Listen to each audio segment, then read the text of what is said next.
Oh,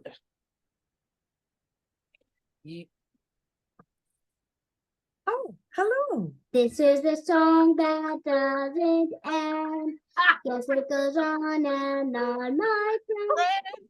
Some people started singing it, not knowing what it was, and they'll continue singing it forever just because this is the song that doesn't end. Yes, it goes on.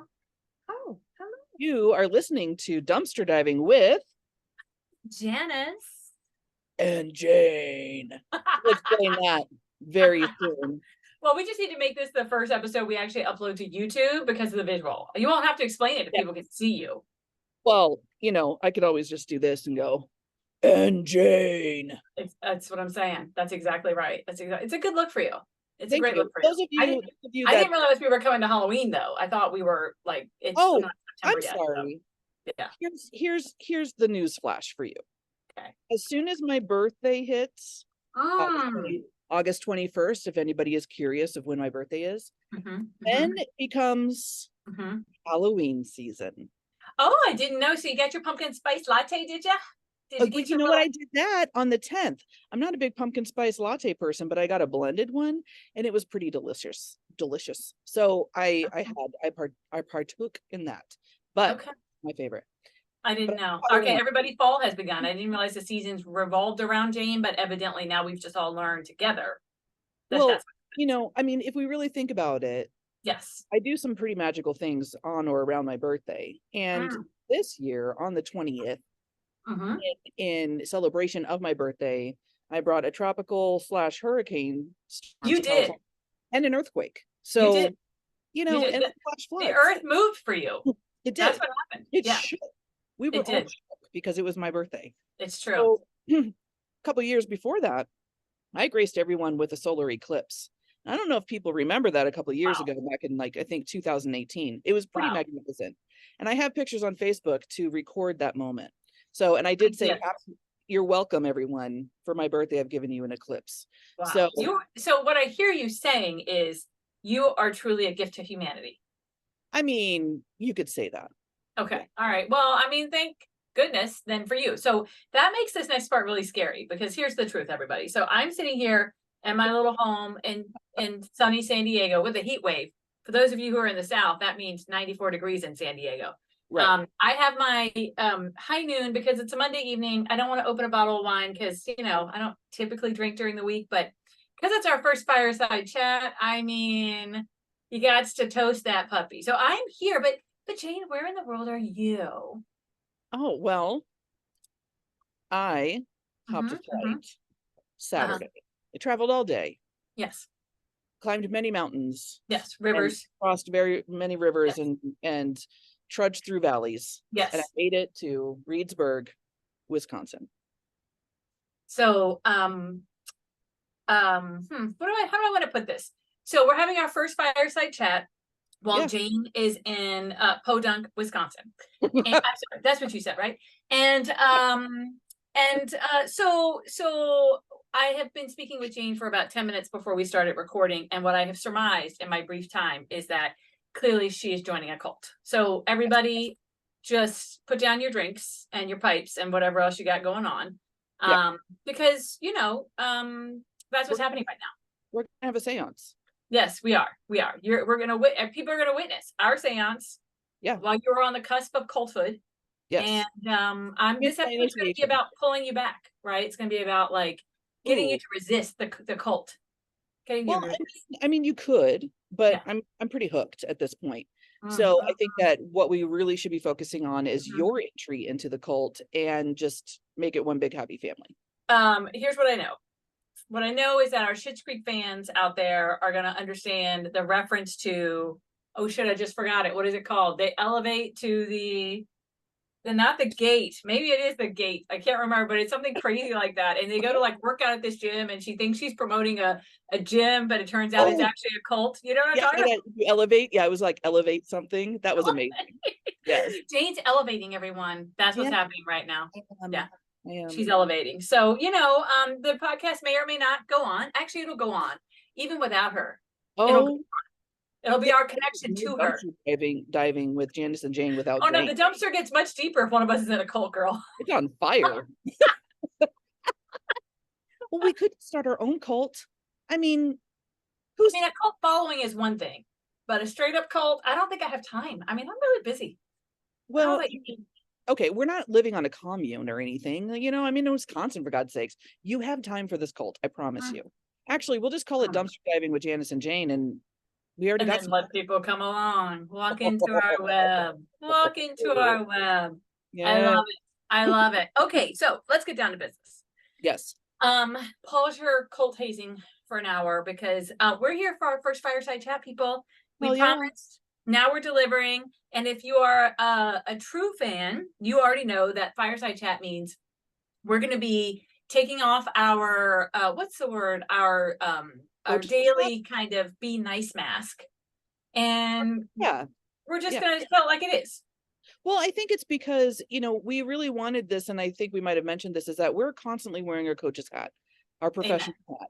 And we are expected in our positions to always have that on, you know, and as humans, it's quite impossible to always have it on, but we do a pretty good job of it. I feel we both do. And this is our little, you know, corner, our dark corner with flames, to talk about the things that maybe we react to, we have emotionally reacted to and not responded to. And what is an emotional reaction? And then how are we working through it? Or what are our thoughts, or what, you know, what questions have come up and stuff like that. I have Mr. Chris sitting next to me, so he may even chime in here or there. The leader of the cult. Continue. And then well, I mean, we have to get our lessons from somewhere. That's true. Somebody had to be chosen to be the prophet. Somebody. And why not him? I mean, he's pretty magnificent. I love the hat with the horns that he wears sometimes, you know. It's cute. As he chokes on his water. Cute. Okay, everybody. That is water. You're listening from Wisconsin. If you could call 911 and send them to Jane right now, that would be. You don't know what basement I'm chained in. That would be great. That's true. That's true. And again, it's a lot of work. I mean, it is. Saving you would be really a lot of work. I just don't have time. There's so many basements in Wisconsin. It's true. It's true. Anyway, so so that's our intention, you guys. And what I love about what Jane just said is it really is about, like, it's not that in our regular episodes we're not being our authentic selves, because we are, but in those episodes we are also very much trying to offer a balanced perspective. We're trying to offer a place where we're kind of remaining neutral while we help think about other things, right? In this space, it's not that we're gonna, you know, sit here and bitch and moan at you, because God knows you don't need us to do that. But instead, we're gonna put some issues on the table that are just hard to talk about. And what we honestly hope you're gonna take away from it is a better understanding of who we are, but also, most importantly, maybe some ideas about how you can start talking about these things in a way that invites other people in and doesn't close doors and exclude people, right? Because we already know that closing the doors and pushing people out has gotten us here. And so now it's time to have hard conversations in ways that invite people into them, even when people disagree with us, right? How do we talk through it when we disagree? So that's what we're going to do. And we're going to kick it off today, right, Jane, by, you know, there are going to be some times where we have specific guests that we invite in because there's a particular topic. But today we're going to start with kind of a current event type of approach, right? So literally we looked back in the last week and we said, okay, what's going on that's really causing us some angst? And we really want to use our platform to shed some light on. And the thing that we landed on, of course, was the shooting that happened at the Dollar General in Florida this past weekend. So we're recording this on August 28th. So this just happened a couple of days ago. You guys will hear this episode a week from now. I think we said Fireside Chats we're going to put out the week in between our episodes. And so it's very relevant. And you know, right now, honestly, the sad thing is, Jane, right? Like, it doesn't necessarily need our spotlight because everybody's going to be talking about it for days. But a week from now, by the time this airs, we'll have stopped talking about it already. So that'll be the perfect time, right, to shed a spotlight. Well, and we have different aspects, and you know what came to mind when you were talking about the your side of it is, what comes up for me is this is like a conversation between sisters. Yeah, you know, like this is just how we would have conversations if we weren't recording normally. That's right. That's So I exactly think right. that, yeah, so our fireside chats are just us, recording our conversation about these things. And again, we're going to have a longer disclaimer because people are going to, we may piss some people off, but Yeah. we're telling you about it now. So why don't you kick us off, Janice? Why don't you kind of, because I've been very busy the Yeah. last couple of days traveling and stuff like that. And I'm not one to watch the news. I'm Yeah. just not. I was traumatized by it as a kid because that's all my mom watched, and so all we heard about was current events and what are going on and blah blah blah. And Yep. it's kind of triggering, so Right. I have to take mine in small doses. Unfortunately, I rely on social media a lot Yeah. because I look at it, but even the last couple of days, I haven't even really looked at my social media. So now I'm Yeah. just really blind to what's going on now. Yeah. So all I know is what I know from the other day, but it did provoke a lot of emotion with me. And Yeah. so I'm curious of, where you're at, and then I can kind of segue into where I'm at with it and Absolutely. the thoughts that I had, and Yeah. the fears and everything else. Well, and what I hope, and I'm going to say this out loud right now so we both remember and hold ourselves to it, that maybe what we can do is, as we're kind of designing these fireside chats, is at the end really kind of come back around to, okay, so what can you do, right? Like, so that each time somebody walks away from one of these really challenging conversations, they walk away feeling empowered about what they can do. And what we can commit to is going into the show notes and adding that at the end of them, right? Like, here are a couple of things that you could do. So basically what we know is that last Saturday, a white man entered a Dollar General store. There's other things leading up to it, but entered a Dollar General store in Florida. He drove out of his own town into a town nearby to do this. Entered a Dollar General store on his way in, shot, I think it was like 11 rounds into a car that was sitting there, shot and killed the driver of the car, a woman in the car there.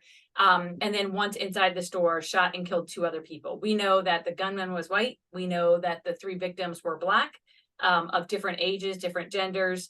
And that right out of the gate, law enforcement has called this a hate crime.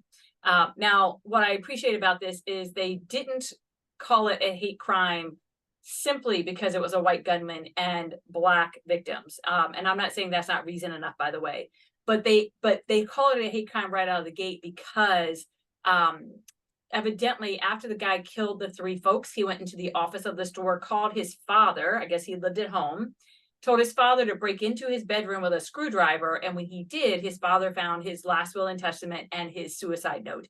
And then he killed himself. Oh my So God. the gunman killed himself. He had markings and tattoos and stuff on his body that indicated Nazi affiliations and white supremacist affiliations. And so he's been referred to in that way as a result of those things. And I'm sure other things that we don't even know about yet. So really for me, it brings up 2 big things that just constantly are at the forefront. Well, I shouldn't even say they're constantly at the forefront, but they're constantly occurring. And so we are constantly kind of engaged in a debate about them. One is, of course, the impact of hate in this country as it applies to people of color. And Yep. the second, of course, is the conversation around what the hell are we going to do about guns? Now, the one caveat I'll offer before I'm quiet and I move aside for you to reflect on that is that one thing they did affirm is that this young man, when he was, I think he's in his mid to late 20s now, back when he was like 15 or 16, he was involuntarily committed for like a 3-day screening at a psychiatric facility. Since then, 0 indicators, 0 red flags. He doesn't have any mental health diagnoses. He hasn't been provided any services as a result of that.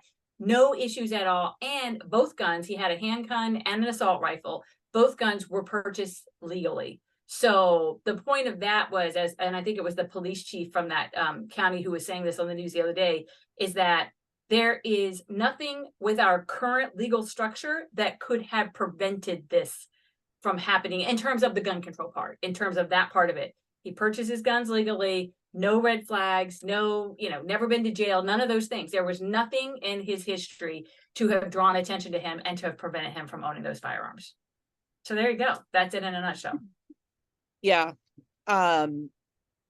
It's just crazy to me. It's just, I think of it, the things that jump out at me and that really like hit home for me is I have biracial children.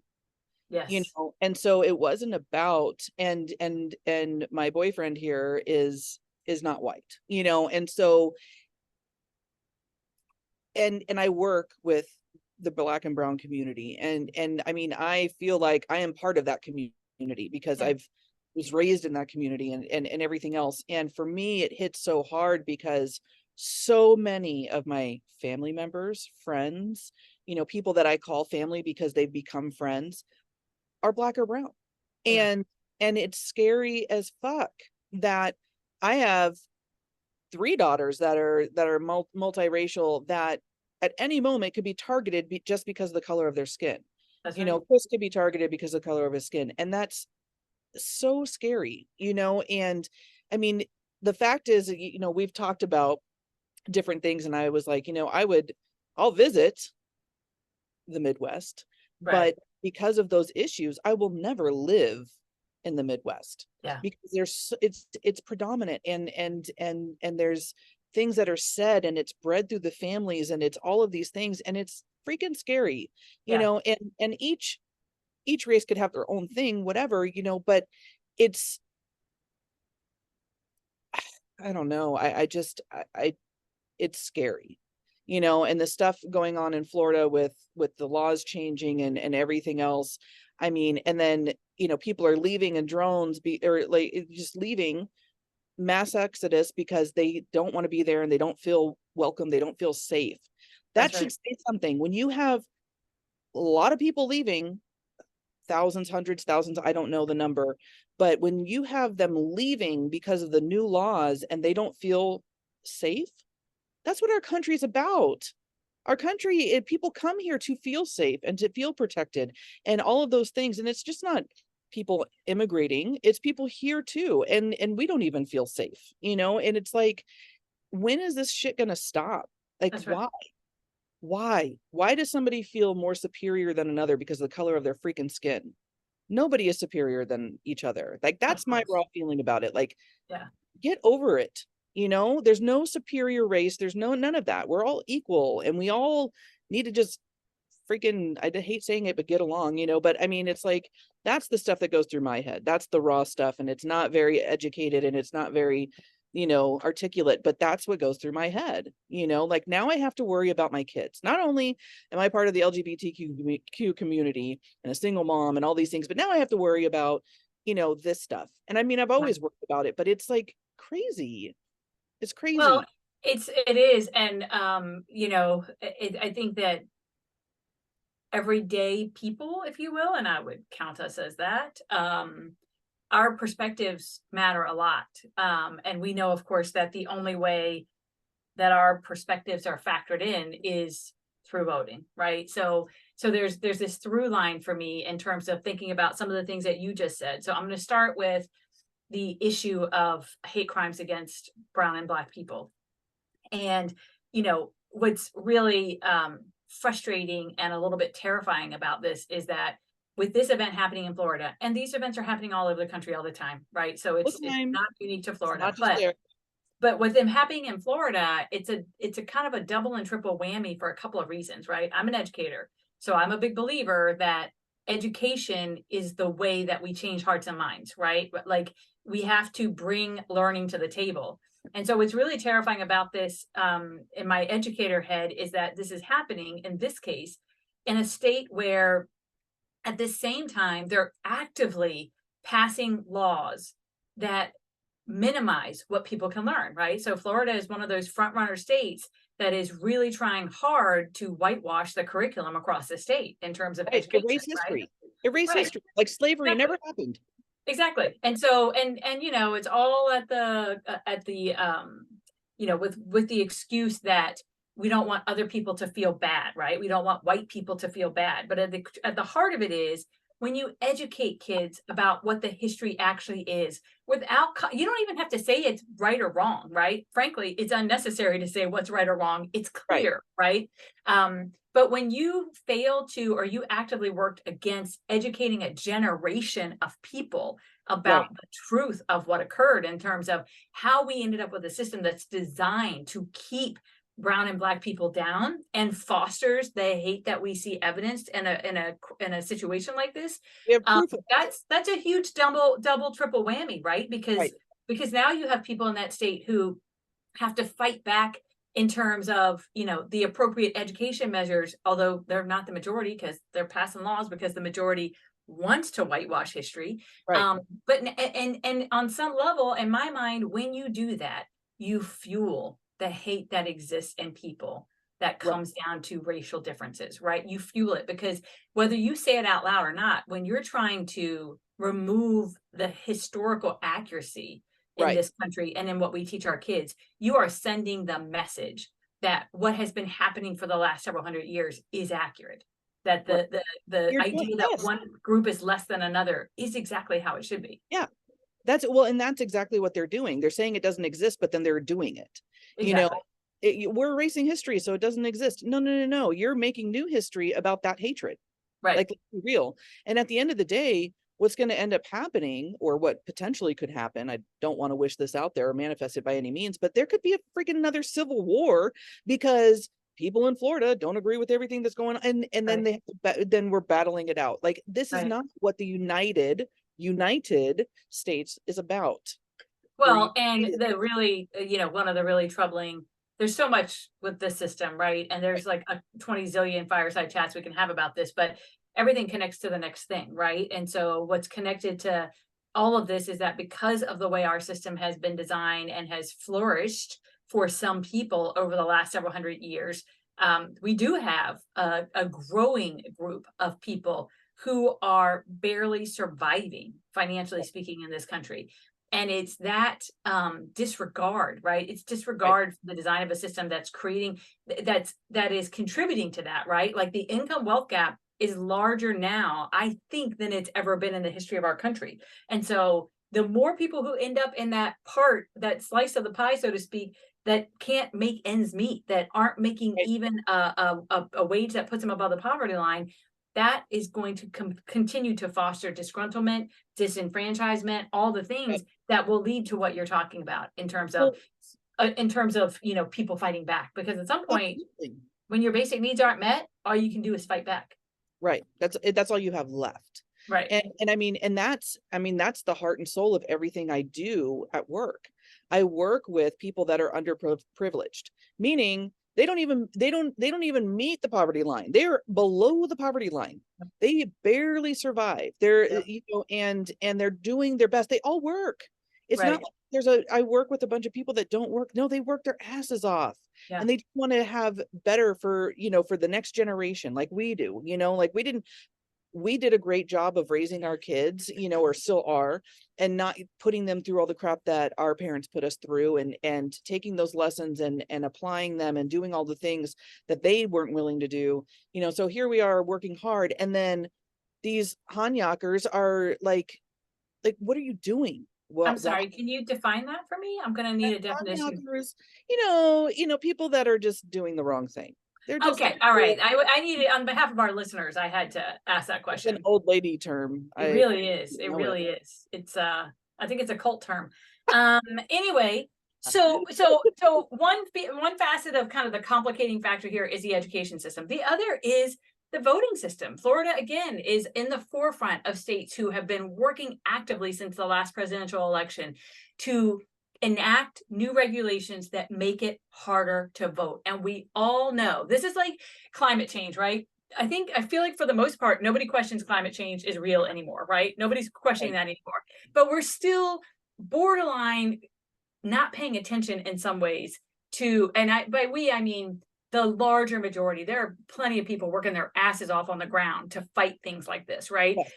But I feel like we're starting to finally turn the corner on this too, this understanding that in some states in this country, there are people actively making it harder to vote because they know that means that Black and brown people will be less likely to vote. It's not about making things harder for white people. It's absolutely about making things harder for Black and brown people. And probably the only encouraging thing I heard last week after the Republican debate is that the kind of Republican Party and Republican candidates have finally kind of crossed over into the whole idea of like advanced voting and being able to vote by mail early, etc. Because they lost so much in the last election because they tried to demonize it and make it sound like it wasn't a good idea. So now they have finally gotten on board that ship. But in Florida, like I said, in a lot of states, they are actively trying to make it harder for people to vote through a variety of what looks like small little tweaks to the voting registration or voting legislation there. And in fact, it has huge impacts on, again, certain populations of people. So my point in all of that is how like that one event surfaces how it's like a freaking time bomb waiting to go off, right? When you put all of those pieces together, right? So if I live in a state where you're not going to let kids learn about my history as a Black or brown person, where you're going to make it harder for me to vote as a Black or brown person, and where I can't fucking walk into the Dollar General because somebody might gun me down. Right. Like, what am I left with? Right. And I will say this. Out of there. That's what I'm left with. I'm leaving. Well, hopefully, but for some people, I mean, the truth of the matter is people can't, right? Like, it's easy to think like, why don't they just leave, right? But to your point, like, they're also the people who have the least amount of means in some cases to be able to do that, right? Because it costs a lot of money to up and move from point A to point B, right? That's it cost me $5,000 to move, you know, from Arizona to California, you know, like it's a lot of money. And that's the thing is like, they are downplaying all of this shit to make people go, oh, it's no big deal. I'm just going to vote for it. And then boom, people don't have rights. Yeah. You know, like that's really scary. And that's it. I mean, that's one of the big reasons why I like stay away from stuff like that, but it's more of a reason for me to be involved in it because, you know, I just need to know more, you know, because it's crazy and it's scary, you know, and, you know, I know where safer places for people like me and my kids are to live and stuff like that. But there are also, you know, places like California where it's super expensive to live, you know. I don't have a big savings account. I live pretty much paycheck to paycheck and I make a decent salary, but I also have big bills in California.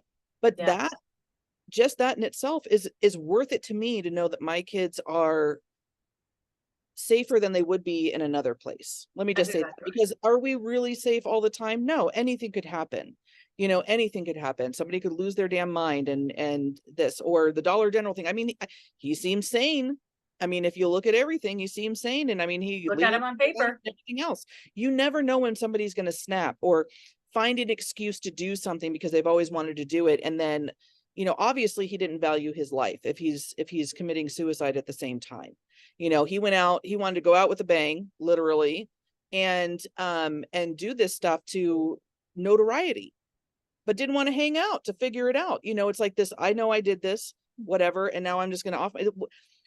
Really, you know. Well, honestly, I got to tell you, when I read the story for the first time, and then of course I've watched several news reports, etc. The very first time I read the story about him going in, gunning people down, and then shooting himself, I thought suicide bomber. I thought, okay, so you're a terrorist, turning a corner where now in our country there are people who are being so you know, on some level, I'm going to call it brainwashed to believe in this idea of white supremacy, etc., that they are willing to kill themselves in order to make a point on behalf of their belief system. That's no different than terrorist groups who train 100%. People of all ages to go 100%. In and just blow places up. That's what I'm saying is like, this person went out not as a hate crime, but you went out as a terrorist because now you have evoked terror through that whole area. You know, now you're associated with a certain group. Now the people that are victims of this are going to be scared, and either they're going to run or hide, or they're going to fight back. And if that happens, it's going to get really, really ugly, you know, and a lot of people are going to lose their lives over this stuff that shouldn't even exist, you know. It just makes me so fucking angry that people can just have this, you know, privilege that they're better than somebody and their life like that, you know, like what a fucking coward, you know. And I'm just so angry about it because now I have to worry about all these things. And I've already had to deal with stuff with my daughters, I Yeah. mean, my daughter was going to a Christian school, and I think I mentioned this before, and a boy told her she should be out in the field picking cotton because she didn't like him, like he was like, oh, I like you. And she's like, yeah, no, I'm 12. Yeah. I'm not old enough to date. And so he told her that because he Yeah. was mad. What the Yeah. hell's wrong with people? But they Yeah. learn that from somewhere. So, it's time for us as Americans and adults and parents to knock this shit off. Yeah. Like, just knock it off. They already have enough exposure to everything else. Can't we just teach them to love everybody? And because not only the school thing, like, you take away that, what kind of naive, ignorant people are you raising and educating? And the good thing is, like you said, like, they can get information from everywhere, right? So Right. even you can whitewash the hell out of it. But the tricky part is, like you said, there's a lot of influence that we have as parents, right? And really, it's an opportunity as parents for us to check ourselves and our messaging around our kids, right? What do we really believe? What do we want them to believe? What are we conveying?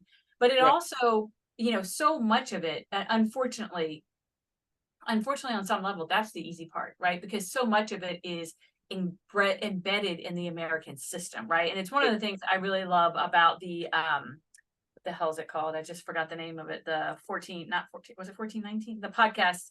There's a podcast, and I just drew a blank on it.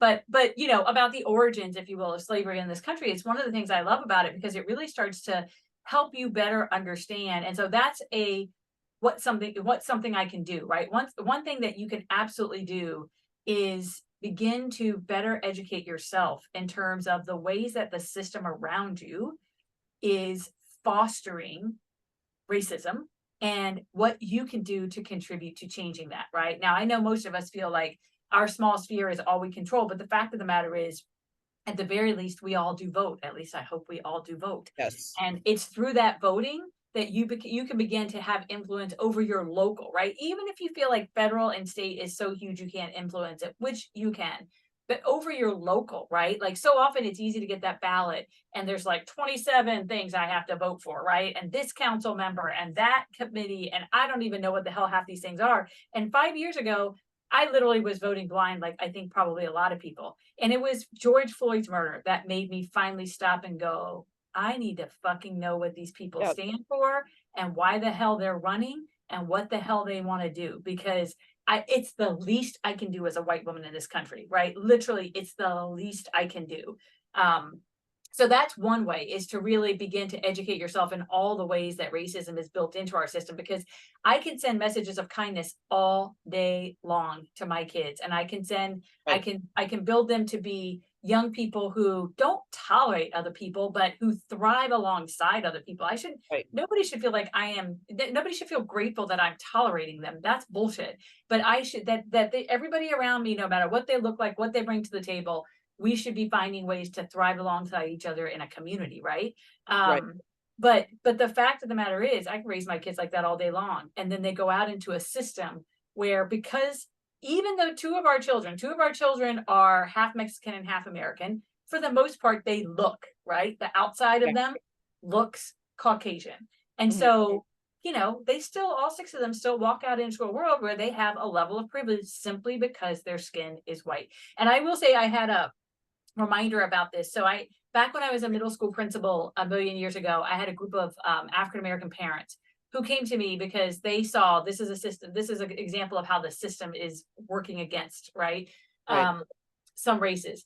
They saw that their young boys who were older elementary school about to come into our middle school were already starting to lose their zest for learning, right?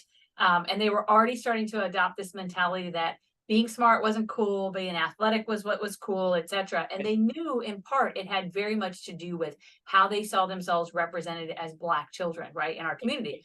So long story short, they started this whole organization called Excellent Options and partnered with us as the school in order to foster some additional conditions we could create for their kids to thrive. And since then, those young men back then we called it Club 2012. They all graduated in 2012. And so since then, they're all, young men who are thriving. But the organization is still going. Like it kept going with more groups of kids after, and on and on and on. And there's a woman who does documentaries who just finished a documentary on it. So I just watched part 1 of it. And I was reminded, because they brought all those original parents back together to chat with each other. And they did so many powerful things. And one of the things that they had to do, and I remember this for me was a really important moment in my own learning, because I had never thought of it before. But they brought in adults from all different industries and stuff for the kids to see other Black men who were succeeding in all kinds of industries, etc. But one of the things they had to do with their Black sons was spend time talking about their safety, right? That the fact that even as a 10-year-old, 11-year-old, 12-year-old Black male walking in the world, they had a target on their backs simply because they were Black men. And I thought of this as you were talking about your girls, and that had never been that was just a never part of, like, it never even occurred to me. I had never, and so it was a huge learning for me back then. And then hearing it again on this video this weekend that I was watching, and I was reminded of it. And I just thought, I can't imagine having that on top of everything else that parents do to keep their kids safe. Right. To have that. Right. What it brings up for me is, and this goes several years back, our buddy Colin Kaepernick, where he knelt, because he was so aware and not afraid to stand up for what he knew was right. And it's people like that and people like us, like we're doing this podcast. We can choose not to talk about this. We could say, oh, that's too hard and we don't want to, stir the shit pot or whatever. But you know what? Like, we're both parents. You're an educator. We're both coaches. I work with underprivileged, communities and stuff like that. And that's my heart, so we have to talk about it. That's right. But it's Colin Kaepernick, he has put together a whole nonprofit called Know Your Rights. Yeah. And we actually hosted a Know Your Rights campaign where 500 children came in, ranging from babies to, teenagers.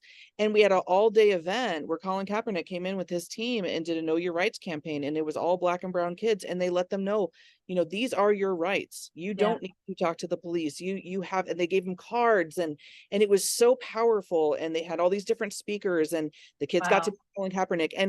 And I got to, kind of hang out with him kind of behind the scenes, and just watching him, he's playing with his staff's kids, and he's just such a cool dude. And it really changed, because back then I didn't quite understand. Now, and just like you said, George Floyd really put it on, flipped it on its head, because it's like, no, Colin Kaepernick was right. Lauryn Hill, she's right. She could sing songs in the 90s about this, and people were like, oh God, you're just old. That's historical trauma. No, it's right fucking now. Exactly. But nobody else is living it. And that's the thing, to live it is so different than being a white person that's there supporting. That's right. Because I don't claim to know how Black and brown people feel, but I'm there to support and to do everything in my possible power to do, and there's plenty of people that look up to me because of the work that I do, but I'm not looking for that. I want to help and show them that not all white people are bad. That's right. And we do care, even in the tech center where we have kids, some of the kids don't even talk to me because I'm white, and they don't know what to expect. And because they have been raised by their families, because they do get that education from them saying, be careful and all those things. So I have to work extra hard to gain the trust of these individuals. But I fucking do it. You know why? Because it's worth my time.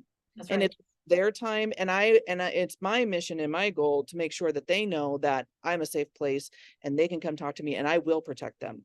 I mean, full disclosure, I had to kick 2 little white kids out of the tech center programming over the summer because they were calling some of the Black kids racial slurs. And I'm like, and I broke it down to them. I said, look, the mom was devastated. She's like, we don't teach that, blah, blah, blah. I don't know where they got it from.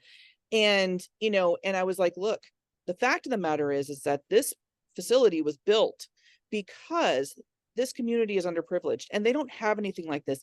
And this is a place where they can come and we pay for it. We feed them. We do all of these things, teach them all these new things. We have pathways. We have ways to get certifications and all that stuff. Why? Because it's not readily available for this community all the time. Right. And it's hard to get. So we make it accessible. And we do that because we want to see these kids get their hands on things that they wouldn't normally do, or have. And so when I had to explain to this 9 and 10-year-old, 2 young boys and their mother, I said, look, this place was created as a home for these children. You were a guest in their home and you made them feel unsafe. So that's why you are leaving and you are no longer working here. That's hard to do, but it's hard to do. Yeah, of course it is. Well, it's hard to do. And what you can only hope, and then I'm going to bring us back to the second part of this, which is the guns issue. What you can only hope is that those parents are then reinforcing that message, right? Because of course you had to do in the moment the thing that was most critical, which was create a safe environment for those kids, right? Who were being attacked in that way. And yet there's an opportunity then on the home front for them to create some learning situations so that those kids see and understand what and how they want to be different moving forward, right? In order to ensure that they are, kind of like I said earlier, working together to thrive alongside of each other, right? And to be a part of a community together. Well, yeah, and that was the whole point of having the conversation with the mom, and the mom was just devastated. Of course, any of us we're going to talk to them and blah blah blah. But it's like, it again, being a guest in somebody's home, their safe place, their only place that they can come have fun and stuff like that. Not for everybody, but for a majority, right? And that was my message. It wasn't you're a bad person. It's just that you made people feel unsafe with your behavior. Yeah. Therefore, you're a good person, but you need to learn better ways to communicate and not do those kind of things. So have fun with that, mom, and let us know if you need any help. And learning a lesson this early, right? Hopefully is a good thing. So the other piece of this, and I'm cognizant of time, is the guns issue, right? Which is a huge one. And maybe we come back to this in another one, because sadly there will be another opportunity. Maybe we leave it alone and we come back to it, because I feel like when we open that box, there's a lot there to unpack as well. I mean, my opinion on guns is like,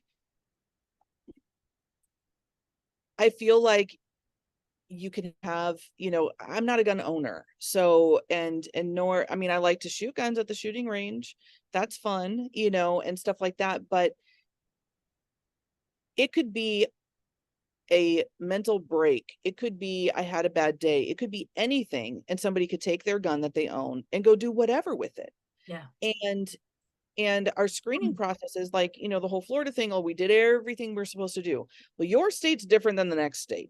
So whether they did it, what are those laws? How long did they have to wait? Where did you check? Where was the background? I think if we all had a standardized aspect across the board of that, and then I personally think that there needs to be a mental health screen before anybody buys a gun. Right. I mean, because there's so many people, I mean, and well, regardless, you can get guns on the street. So there's that too. People smuggle guns into the United States all day long, and we catch maybe what? I don't even know the percentage of the people that we catch. Right. So there's that. But I feel like if you have a gun and you're responsible for it, whatever, but still it's the mental health thing, or I just had a bad day or whatever. I don't know how to think about the guns, because our brother Devin is a huge gun connoisseur. One of my best friends is a big gun connoisseur, but I trust that neither one of them are going to go and do something crazy. But then again, this guy's father went and had to go get his suicide note. Exactly. He didn't know this was happening on a Saturday afternoon or a Friday afternoon. So, I mean, it could open up a whole nother conversation. It will, but I don't know. I see it as a recreational thing, not a, or I don't know. Guns are just crazy. Well, I think there's so much there to unpack. And I think, I think we're so far away in this country from there being no guns, right? Like we're so far away from that. It would take years and years and years to get that. Exactly. For me, I don't even think that's a productive conversation to have. For me, it's more about the requirements to own a gun and the types of guns that need to be out there, because I just don't Nobody think needs that, an assault rifle. right. I don't think anybody needs an assault rifle. And I always think it's a little bit funny when people say, oh, but if we ever need to fight for the, they think about the militia argument. And I'm like, if the government turns that bad, they have nuclear weapons. We're fucked. Like They're I gonna just feel like, right. It's bullshit stuff. But anyway, so before we go down that road, because like I said, that could be another half hour, 45 minutes.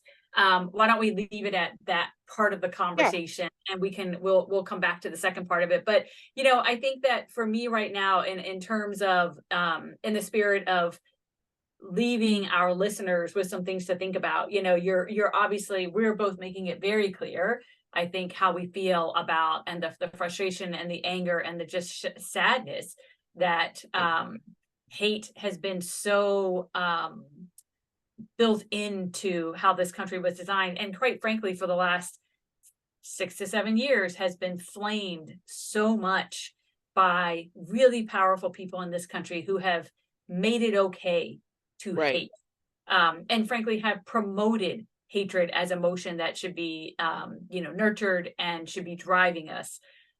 That's the thing that makes me sad. And so when I think about what we can do, I think that of course it's taking a minute and taking a pulse on how you are showing up in the world every day, and how you are ensuring that you are being intentional about striving to thrive alongside everybody around you, no matter where they come from, what they look like, all the things that they bring to the table.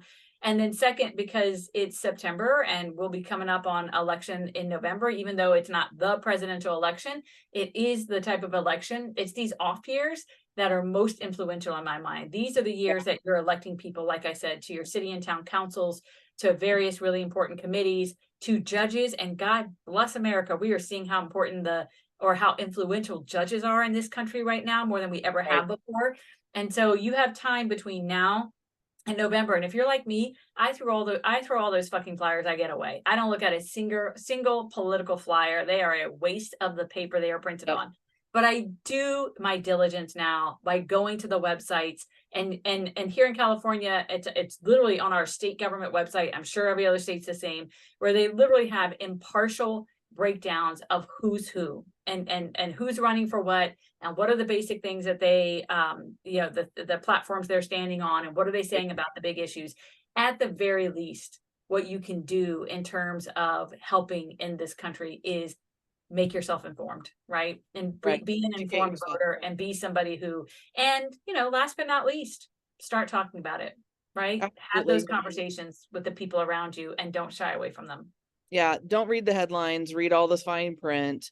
It'll take time. It's going to be a pain in the ass, but it's a moment in time to educate yourself, and then to make an impact on entire state or country. That's right. With that impact. And like you said, like a lot of people, oh, my vote doesn't count. It does on the state level. You're right, it does. And we're passing shit because we're just blindly going yes, no, this is fun, whatever, and not realizing what the hell we're voting for. Read everything and then make an educated decision. Guessing is only going to get us so far, and this is where it's gotten us so far, like things being passed and craziness happening. Well, and the key is kind of on that note, and we can wrap it up there, that there's no magic they that's going to solve this. No. We are the they, right? Now, the voice we have, it certainly is through who we elect, who vote for legislative action, etc. But at the end of the day, that's not them solving it or screwing it up. That's us, because we're the ones who put them there. There's no magic they. We are the they. Exactly. We are the people, right? So, so those are some things to think about, you guys, and hopefully you saw, again, the shift in terms of how these fireside chats will be a little bit different. Thank you for coming along on the conversation with us, because a little bit of this is self-serving, because it really is just a chance for us to say out loud and unload some of the emotional response we're having to the shit that's happening in the world around us. So thank you for coming along with us, and hopefully you heard some things that made you think a little bit more deeply, that made you want to go back and do a little bit more research. And if you, just like all of our stuff, right, Jane, if you have a topic or something that, or someone that you would suggest that you want to see us do a fireside chat specifically around, reach out to us and let us know, because we would love to hear your recommendations. Otherwise, like, do the use, right? Like, subscribe, do all the things. And hey, comment. we didn't talk about our intro song that you chose for us. So Oh my God. Well, you know, it's the cult theme song. So we had to bring it back to lamb chops and the song that doesn't end, only because I had mentioned as I was coming out to visit. So Chris, his best friend is his roommate, and she has several kids, and he's Uncle Chris, you know, and so and they love him to death. They just love him so much. But we FaceTime all the time, so we've been talking, and I get to know the kids and stuff, and so they're all really excited. And one of the daughters, Lyndon, was singing some annoying song, and I was like, "Don't worry, Lyndon. When I get there, we're gonna learn a really annoying song that you can just sing all the time." And he knew exactly what I was talking. He's like, "No, you're not." I go, "You don't even know song." He's like, "Lamb chops." I was oh like, my God, that's hilarious. Well, I can't think of a better way to end the episode. So like, subscribe, follow, comment, like Jane said, all the things, and be sure to share, because the more downloads we have, right, the more likely it is this show continues, people. Thanks for listening and spending some time with us. Yes. Here, Jane. Bye. Oh, I'm